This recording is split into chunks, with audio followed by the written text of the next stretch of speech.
Hello और नमस्कार मित्रों, मेरा नाम है सोनू सिंह और हेलो मित्र के इस एपिसोड में एक बार फिर से आपका बहुत बहुत स्वागत है।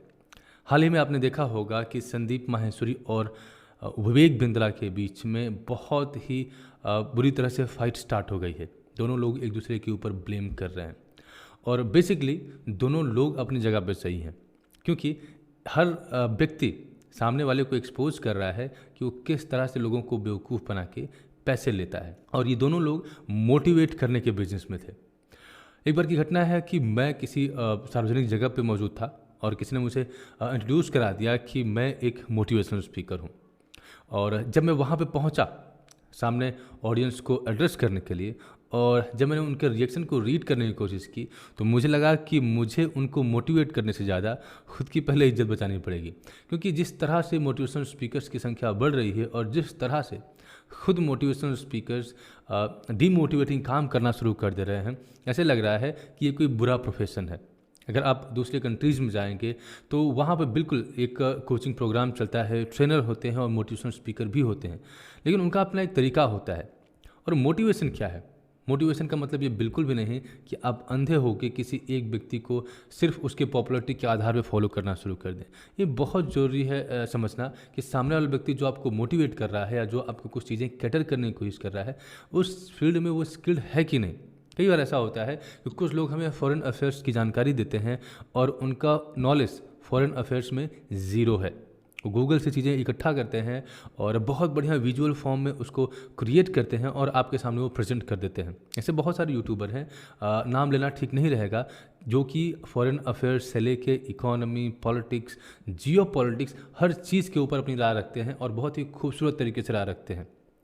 और वो पॉपुलर हैं सिर्फ इसी बात से उनके वीडियोज़ को देखा भी जाता है और उनके ऊपर ट्रस्ट भी किया जाता है। तो इस टेक के ज़माने में, इस टेक्नोलॉजी के समय में बहुत आवश्यक है कि आप सबसे पहले उसको ऑथेंटिकेट करें, समझें कि जो जानकारी आ रही है वो व्यक्ति उस फील्ड का जानकार है, एजुकेटेड पर्सन है कि नहीं।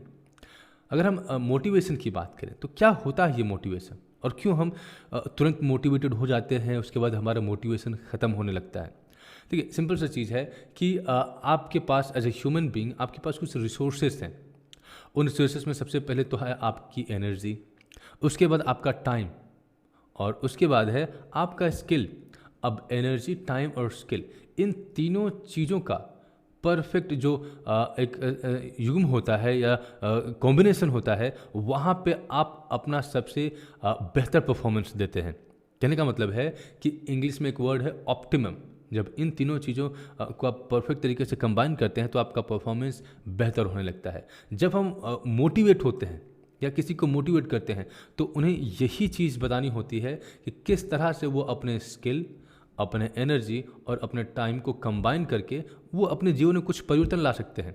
अब इसका यूज़ करने के लिए हम कुछ कहानी लेते हैं या किसी सफल व्यक्ति के जीवन के आधार पर हम कुछ चीज़ें इलस्ट्रेट करते हैं, कुछ एक्सप्लेन करने की कोशिश करते हैं और चीज़ें वर्क भी करती हैं।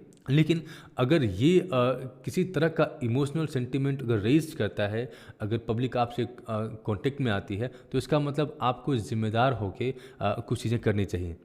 इस लड़ाई में अगर मैं संदीप माहेश्वरी और विवेक बिंद्रा की बात करूं तो एक बात निकल के सामने आ रहा है कि जिस तरह से लोग पैसे कमा रहे हैं और जिस तरह से ये लोग लोगों को बेवकूफ़ बना रहे हैं, निश्चित ही तौर पे आने वाले समय में मोटिवेशनल स्पीकर्स को अपनी इज्जत बचाने के लिए सबसे पहले कुछ तैयार करना पड़ेगा। क्योंकि जब एक दौर था जब मोटिवेशनल स्पीकर किसी सार्वजनिक जगह पे जाते थे और अपने आप को प्रेजेंट करते थे तो ऐसा लगता था कि कोई आया है और ज़रूर कुछ अमेजिंग चीज़ होने वाली है। पर आज के टाइम में जिस तरह से चीज़ें एक डायरेक्शन में आगे बढ़ रही हैं, अगर देखा जाए तो 10-15 अगर परेशान व्यक्ति है तो कम से कम 20-25 मोटिवेशनल स्पीकर हैं। और ऐसे दौर में बहुत ज़रूरी हो जाता है कि हम रिलायबल सोर्सेज को ट्रस्ट करें। सिर्फ और सिर्फ पॉपुलैरिटी के आधार पर किसी को हम सही मान लें, ये कहीं से भी सही नहीं है। मैं देखता हूँ अक्सर कि अगर आप किसी फिटनेस इंडस्ट्री में जाना चाहते हैं या फिर अपने आप को खुद फिट करना चाहते हैं तो हम अक्षय कुमार की या किसी और सेलिब्रिटीज़ की बातों को जो कि हेल्थ के ऊपर टिप्स देते हैं, हम बहुत सीरियसली देखते हैं। लेकिन प्रॉब्लम ये है कि आज भी ये सारे सेलिब्रिटीज़ किसी न किसी हेल्थ एक्सपर्ट की मदद लेते हैं, वो अपने नॉलेज पे डिपेंड नहीं करते। यानी उनकी एक्सपर्टीज़ एक्टिंग में हो सकती है, उनकी एक्सपर्टीज़ किसी अन्य चीज़ में हो सकती है जिसके चलते उनका नाम हुआ है, लेकिन कोई ज़रूरी नहीं कि अब उन पॉपुलर हो गए हैं तो हर चीज़ पे उनकी राय होगी और हर चीज़ को हम ब्लाइंडली फॉलो करें। कहने को तो वो गुटखा भी बेचते हैं, तो क्या हम उनके बातों को सिर्फ इसलिए मान लेंगे क्योंकि वो पॉपुलर हैं और हम गुटखा खाना शुरू कर देंगे? तो आपका पर्सनल विवेक, आपका व्यक्तिगत जो समझ है किसी चीज़ में आगे बढ़ने के लिए बहुत ज़रूरी होता है। और इसीलिए इस वीडियो को देखने के बाद आप चीज़ों को समझने की कोशिश करें कि ये जो मोटिवेशनल स्पीकर होते हैं उन्हें खुद मोटिवेशन की कभी कभार ज़रूरत पड़ जाती है और वो सिर्फ पॉपुलर होते हैं, इसीलिए हम उनकी बातों को कोट नहीं कर सकते। कई बार मुझे भी ऐसा होता है कि कुछ जो डायरेक्ट मार्केटिंग या डायरेक्ट सेलिंग की जो चीज़ें होती हैं मुझे इंट्रोड्यूस कराया जाता है और मैं सीधे एक सवाल वहाँ पे रखता हूँ कि अगर किसी भी कंपनी का कोई व्यक्ति अगर मुझे सेटिस्फाई कर देगा तो मुझे नेटवर्क मार्केटिंग से या डायरेक्ट सेलिंग में कोई प्रॉब्लम नहीं है। लेकिन उनकी प्रॉब्लम क्या होती है कि जब आप प्रोडक्ट के ऊपर बात करेंगे तो वो बात करेंगे आपकी इनकम के ऊपर, जब आप इनकम के ऊपर बात करेंगे तो लेके आएंगे प्रोडक्ट के ऊपर, और यहीं पे सारा मामला गड़बड़ है। तो कहीं न कहीं मैं इस वीडियो के माध्यम से ये चीज़ ज़रूर आपको कहना चाहूँगा कि संदीप माहेश्वरी के जो कुछ फैक्ट हैं वो मुझे पसंद आ रहे हैं, क्योंकि वो रूल्स का हवाला दे रहे हैं, वो रूल्स की बातें कर रहे हैं और पूरा का पूरा फैक्ट के ऊपर बात कर रहे हैं, वो किसी व्यक्ति के ऊपर बात नहीं कर रहे हैं। तो मुझे भी ऐसा लगता है कि इनके वीडियोज़ में ये अवेयरनेस को क्रिएट कर रहे हैं। अब वो कैसे पैसे कमाते हैं, क्या उनका मैकेनिज़्म है, वो समझें। अगर कहीं ये चीज़ निकल के आता है कि वो भी इलीगल काम करें तो डेफिनेटली दोषी होता है। लेकिन अभी तक की लड़ाई में ये बात निकल के सामने आ रही है कि वो सिर्फ और सिर्फ फैक्ट के ऊपर बात कर रहे हैं, न कि सेंटीमेंट के ऊपर। तो ऐसे वीडियोस को देखने के बाद निश्चित तौर से आपको एक इन्फॉर्मेशन मिलती है कि अगर आप किसी भी तरह की चीज़ों को खरीदते हैं या डायरेक्ट मार्केटिंग से जुड़ते हैं तो किन बातों का आपको ख्याल रखना चाहिए। और रही बात लड़ाई की, तो बिल्कुल वो लोग भी इस वीडियो को देख रहे हैं जो पहले मोटिवेशनल वीडियोज़ नहीं देखते थे। इवन मैंने भी ऐसा किया, मैंने जानने की कोशिश की कि आखिर मामला क्या है। एक बार मैं गया तो मैंने संदीप माहेश्वरी की वीडियो देखा, फिर विवेक बिंद्रा के वीडियो को देखा और देख के सच में बहुत मज़ा आया।